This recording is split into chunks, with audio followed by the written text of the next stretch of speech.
chegada da nova linha Galaxy S25, é natural que as pessoas queiram saber qual é o melhor smartphone de 2025. E a pergunta é inevitável, tá? Quem que ganha? iPhone 16 Pro Max ou o 25 Ultra? A gente comparou esses dois celulares e tirou muitas fotos com os dois aparelhos para tentar chegar a um vencedor. Será que a gente conseguiu? Bem, eu te conto depois da vinheta, mas calma, antes, se você gostar e quiser comprar qualquer um desses equipamentos, tem links na descrição. Além disso, tem o nosso grupo de ofertas, onde diariamente fazemos uma curadoria do que tá barato na internet. Ele tá disponível no WhatsApp, no Telegram, e para acessar é fácil. Ou dá uma olhada aqui embaixo na descrição, ou entra em escolha.cc/grupo. Agora roda a vinheta pra gente começar.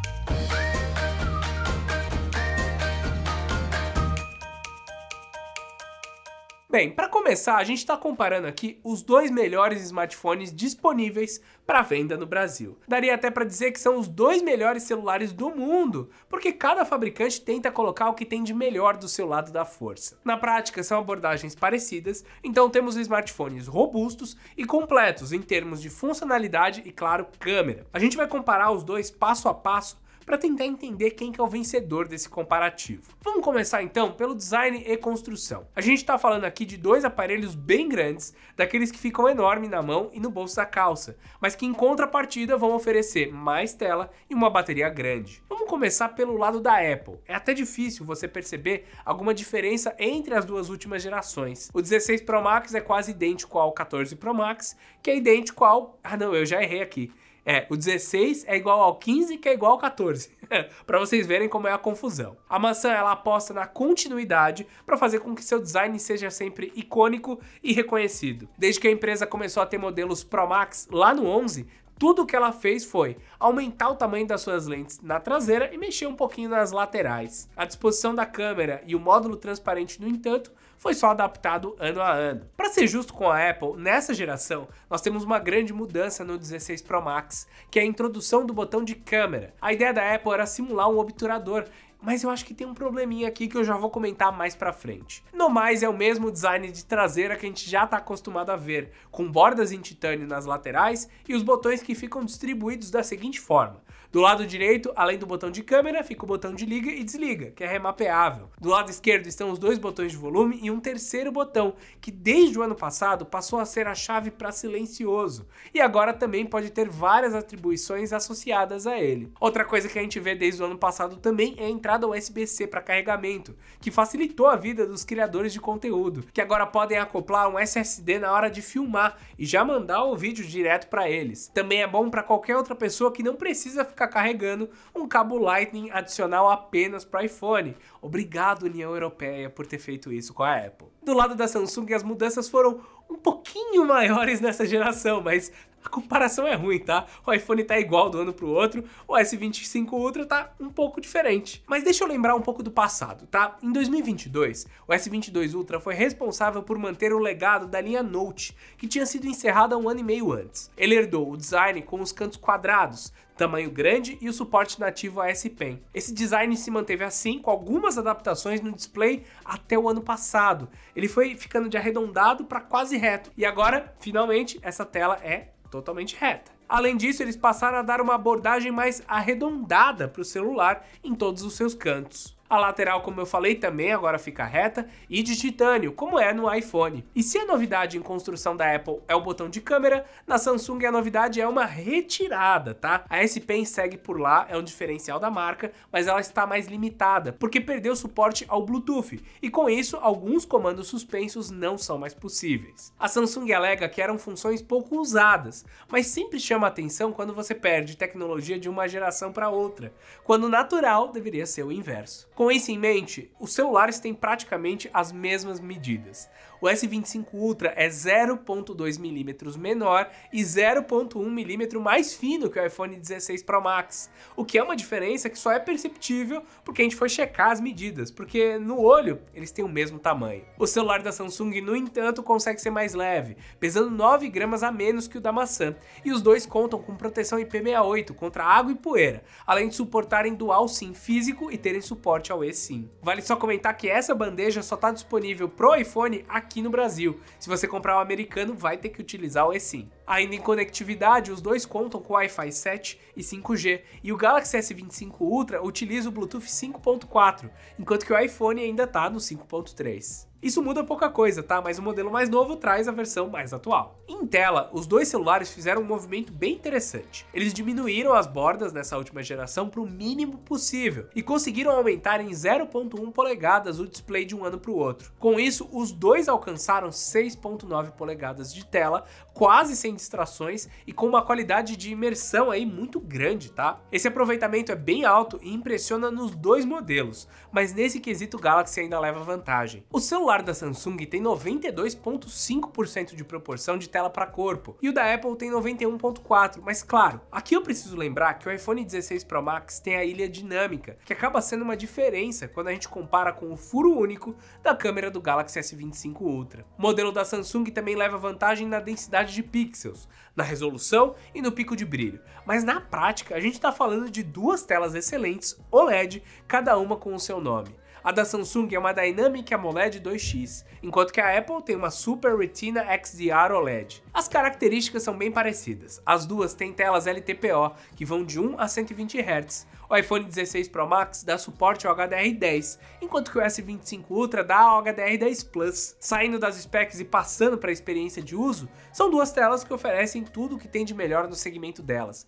Contraste, brilho, cores, nada nos dois modelos vai deixar a desejar. Mas tem uma coisa na Samsung que me faz dar um ponto a favor do Ultra, que é a camada anti-reflexo. Você não vai perceber se usar película, mas é um recurso que deixa a experiência dele mais legal, principalmente se você estiver fora de casa. É como se naturalmente você tivesse uma película ligeiramente fosca, ou algo parecido com o acabamento mate das TVs de frame. É difícil explicar até por vídeo, mas essa camada melhora muito a utilização do celular, pelo menos eu acho isso. E se até agora a gente falou bastante de semelhanças, é aqui que vão começar a entrar algumas diferenças entre os dois lados da força, quando a gente fala de hardware e desempenho. O lançamento da Samsung mantém no chip a parceria com a Qualcomm, que dá a ele uma versão exclusiva do Snapdragon 8 Elite, que tem o sobrenome 4Galaxy. Isso garante um overclock nele, que nenhum outro chip vai ter. Segundo a Samsung, quando a gente compara o S25 Ultra com o seu sucessor, o novo chip vai oferecer 37% de ganho em CPU, 30% em GPU e 40% em NPU, justamente para ele lidar com as tarefas de inteligência artificial, onde a Samsung pesou bastante a mão. Ele vem acompanhado de 12 GB de RAM, que pode ser expansível, e armazenamento que parte de 256 e vai até 1 TB. Já a Apple conta com o chipset A18 Pro, que também é uma versão overclockada e melhorada dos chips que estão no iPhone base. A diferença aqui é que esse celular tem 8 GB de memória RAM e começa também com 256 a 1 TB. Mas ele pode ter pequenas diferenças em número de GPU, dependendo do modelo que você pegar. Quem não está acostumado pode achar que esses 4 GB de RAM a favor do S25 Ultra são uma diferença brutal, afinal é 50% a mais. Mas como a Apple fabrica o celular e o chipset e ainda faz uma integração boa de hardware e software, a verdade é que tudo fica muito parecido. O que nos leva para sistema operacional. O iPhone chegou com o iOS 18, já está no iOS 18.3 e é certeza que ele vai aguentar uns bons anos aí, pelo menos uns 8 anos sendo atualizado, por mais que a Apple não fale exatamente qual o tempo de cobertura. Do lado da Samsung, o S25 Ultra marca a estreia da One UI 7.0. Ela passou por alguns refinamentos visuais, como uma nova central de controle bem ao estilo Apple, que se você arrastar de cima para baixo do lado direito, te dá acesso ao painel rápido, enquanto no lado esquerdo passa para as notificações. Os ícones dos aplicativos nativos da Samsung foram redesenhados, mas tudo isso é perfumaria, tá? O que interessa aqui é que agora existe uma versão Android da ilha dinâmica, que é a Now Bar, que fica na base da tela de bloqueio entre os atalhos de câmera e lanterna. Por enquanto, ela está servindo para dar acesso ao Now Brief, que é um resumo do dia feito pelo Galaxy AI, mas está ali também para animação de carregamento, o player de músicas do Spotify e logo mais deve ganhar mais aplicações. Eu gostei que a Samsung tomou um caminho diferente para fazer funções muito parecidas, então isso é um grande diferencial. No geral, os dois celulares vão entregar basicamente o mesmo no sistema operacional, mas a Samsung claramente está à frente quando falamos de inteligência artificial, não só lá fora como aqui no Brasil, já que o Samsung tem todas as versões de IA em português, enquanto que a Apple ainda não trouxe para cá, apenas em inglês e com algumas funcionalidades ainda muito problemáticas. Então a edição de fotos que conseguimos fazer na One UI é muito melhor do que da Apple. Além disso, as funções mais novas que já começam a ter algum tipo de agente que consegue, por exemplo, pegar uma receita e te mandar para o WhatsApp, é muito mais superior do que a gente tem até o momento na Apple, e eles nem anunciaram quando chegam essas novas coisas. Então, ponto para o sistema operacional da Samsung nesse momento. Mas voltando para o desempenho, nos números frios, que valem como comparativo, o iPhone 16 Pro Max fez 1.838.000 pontos no AnTuTu, contra 1.912.000 pontos do Galaxy S25 Ultra. Até aqui cada um defendeu a sua bandeira, tá? Estão muito perto um do outro. Mas onde a gente pode comparar bem os dois é justamente na inteligência artificial, que eu falei anteriormente. E de novo, a Samsung vai levar uma vantagem bem clara. Isso porque já tem um ano que ela anunciou o Galaxy AI. Na Samsung, por exemplo, o aplicativo de notas consegue gravar e transcrever, além de, claro, traduzir as suas gravações. É justamente nessa tradução onde o 25 Ultra se dá muito bem quando comparado com o Samsung. São muitas ferramentas dentro desse intérprete, que a gente já detalhou em vídeos anteriores e que nem aparece na Apple. Tem também a remasterização, o apagador de objetos e outros recursos de imagem que valem mencionar por aqui. E a nova fase ainda promete mais da inteligência artificial. A ideia agora é combinar funções de diferentes aplicativos, mesmo que sejam de terceiros. Enquanto a Apple vai tentar fazer isso dentro de casa, a Samsung está tentando fazer com a ajuda dos outros apps. Dá para pedir para você encontrar os próximos jogos do seu time do coração e pedir para colocar na sua agenda, vai estar lá. Dá para pedir uma receita e mandar direto para o aplicativo de notas, ou até mesmo pelo WhatsApp. Tem uma série de coisas que a gente vai detalhar no review do S25 Ultra, então se vocês quiserem saber, dá uma olhada por lá. Para fechar esse ponto de IA, desempenho e atualizações, eu acho que é interessante pensar que o 16 Pro ele vem sendo capaz de aguentar a inteligência artificial por ter mais memória RAM. Agora, os celulares da Samsung geralmente trazem isso mais para trás. Então, esses dois equipamentos estão disponíveis para utilizar todas essas funções pelos próximos anos, tanto no hardware quanto no software. E antes da gente partir para os próximos assuntos, eu acho que vale dar duas dicas para vocês. Se você está querendo comprar qualquer coisa na internet, seja um smartphone desses que a gente está falando, ou uma geladeira, um fogão, ou até mesmo um notebook, você consegue economizar entrando lá no nosso grupo de ofertas, onde diariamente fazemos uma curadoria do que está barato na internet, no Telegram e no WhatsApp, tá? Então tem uma equipe dedicada procurando esses itens, que você encontra lá no escolha.cc/grupo. E tem também a nossa extensão que funciona tanto no seu computador quanto no aplicativo Android para comparar preços, testar cupons automaticamente na hora que você estiver no carrinho e, claro, te permitir criar alertas de preço. Dá uma olhada aqui embaixo, agora vamos voltar. Em bateria, eu já aviso que não deu tempo de terminar esse roteiro com todos os testes de consumo que nós fazemos com cada um dos celulares. Então eu vou deixar aqui os dados de carregamento de cada um deles. Em números, temos um tanque de 5.000 mAh para o Galaxy e 4.685 para o iPhone. Os dois modelos suportam 45 watts de carregamento, mas cada um tem os seus poréns. A Samsung manda um carregador na caixa com a potência de 25 watts. Com ele a gente conseguiu fazer de 0 a 100% em 1 hora e 23. A Apple não coloca carregador na caixa, então nosso teste foi feito com um carregador de iPad de 20 watts, que carregou completamente o iPhone em 2 horas e 4 minutos, o que é muito. Os dois também aceitam carregamento sem fio, cada um com as suas diferenças. Do lado sul-coreano são 15 watts, do lado da Apple também, com suporte ao padrão T-Charge 2. Mas se a ideia é ter um carregador MagSafe, ele pode chegar até 25 watts, mas daí você vai precisar também renovar a sua tomada para isso. Os dois também oferecem carga reversa de 4.5 watts, que vai servir para carregar um fone de ouvido numa emergência ou para salvar um amigo que está com a bateria quase acabando e longe do carregador. Com relação ao consumo, é como eu disse, eu não consegui testar nos detalhes, mas eu consigo garantir que os dois chegam no final do dia e ainda sobram. A Samsung anda conseguindo nos últimos anos reduzir o seu consumo no YouTube ou assistindo vídeos, coisas em que o iPhone ainda está penando um pouco mais. A Apple, por outro lado, quando o celular está em stand-by, gasta muito menos do que o Samsung, então elas meio que ficam equilibradas nesses dois pontos. A única coisa que eu senti falta é que a partir desse ano tem muito celular topo de linha chegando com 5.500,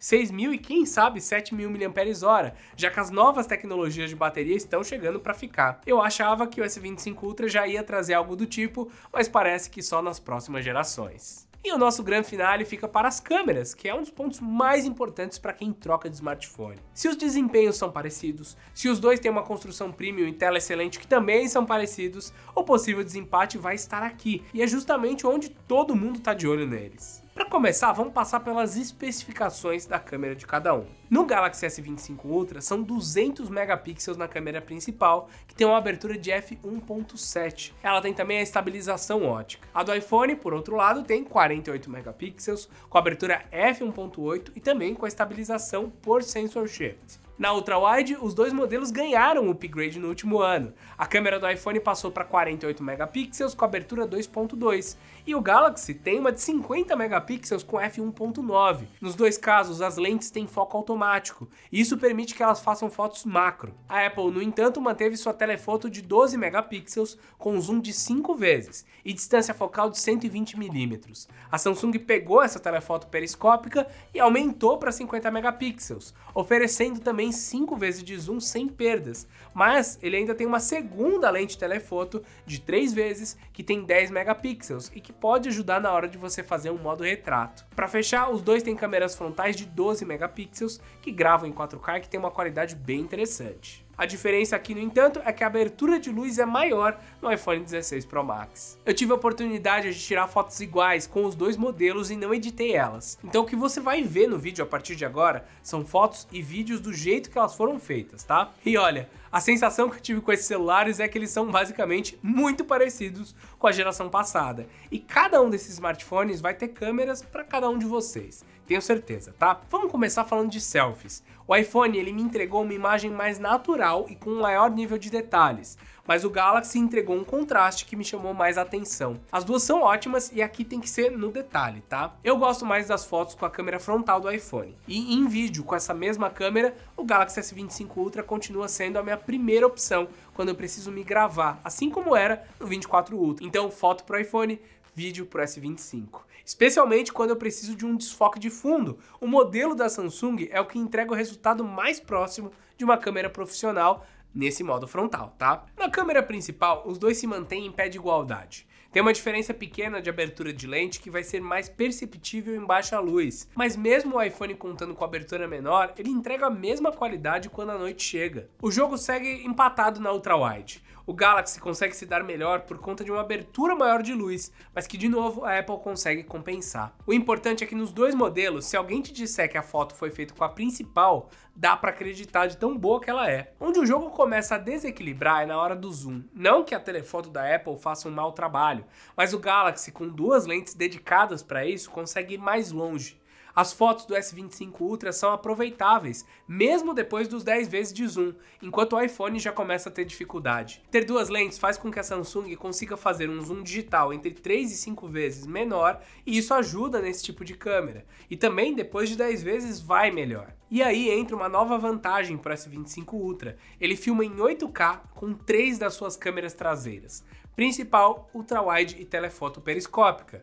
Claro que ainda tem pouco suporte e conteúdos nessa resolução, mas o lançamento da Samsung está preparado. Uma novidade é também o Samsung Log, que vai fazer gravações em log com esse celular, mas é um pouco difícil você conseguir editar esse vídeo fora do seu Samsung, coisa que é muito mais fácil na Apple. A Apple permite que o iPhone filme em 4K a 60 quadros por segundo com qualquer câmera, e isso o Galaxy também faz, tá? O iPhone, no fim, é uma das primeiras escolhas quando eu preciso filmar com câmera traseira por conta do balanço de branco e a facilidade de editar em outros softwares. O S25 Ultra, por outro lado, quando você usa só ele, sem outras câmeras para tentar equilibrar o balanço de branco, acaba se saindo melhor, com uma cor um pouco mais interessante. Só que essa gravação mais saturada pode acabar necessitando de uma edição posterior, e o Samsung Log, de novo, não está tão bem ainda utilizado no computador. Os dois contam com controles de ruído inteligente e são capazes de reduzir o barulho externo nas gravações. E lembra que eu comentei sobre o botão de câmera do iPhone? Ele ainda é pouco natural, ele fica numa posição desconfortável para gravar na vertical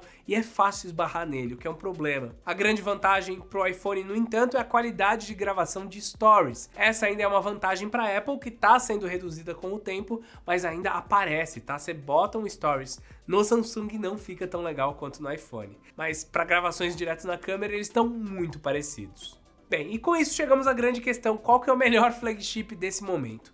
Por tudo que eu disse nesse vídeo, eu tenho que admitir que eles empatam em uma série de pontos. É até incômodo isso, porque eles são tão parecidinhos assim que você consegue quase a mesma coisa. Construção, desempenho, atualização de software, número de câmeras, possibilidade das câmeras, tudo isso é basicamente a mesma coisa em um celular e outro. A Samsung pode ter o modo DeX, que eu sempre comento e adoro, mas o iPhone vai ter um balanço de branco melhor. Então você tem pequenos detalhes, tá? O celular da Samsung consegue, no entanto, ter uma tela com mais brilho, com melhor aproveitamento e com maior densidade de pixels. Ele também está na frente em inteligência artificial e nem tem comparação, porque a Apple ainda não tem a inteligência dela em português. Com o tempo, ele acaba sendo mais barato, então eu acho que por conta de custo-benefício ele faz mais sentido. Com relação às câmeras, o iPhone consegue ser melhor nas redes sociais e para gravar profissionalmente com o modo log deles, que já está muito mais maduro, enquanto que a Samsung vai gravar em 8K. No fim, o iPhone pode levar alguma vantagem na produção de conteúdo,